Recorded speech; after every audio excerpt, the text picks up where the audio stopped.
Because in the end, we recognize that no corner of the globe can wall itself off from the threats of the 21st century, or from the needs and concerns of fellow nations. Not just 20 years from now or 10 years from now, but now and in the months to come. In the end, the folks I hear from in letters, unemployment there peaked at nearly 20% shortly after my visit. Last year, the typical household saw its income grow by about $2,800, the biggest one-year increase ever. For we know that if the earthly tent we live in is destroyed, we have a building from God, an eternal house in heaven, not built by human hands.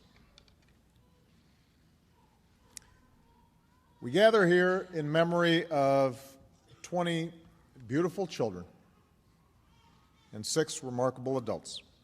325 years ago, a ship set sail from the River Lagan for the Chesapeake Bay, filled with men and women who dreamed of building a new life in a new land.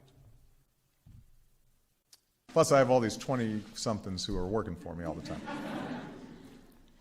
Government may be going on the 20, but we've still got a gender gap when a black woman working full-time still earns just 66% of what a white man gets paid. Now, when it comes to crime generally, I think it's just important to keep in mind that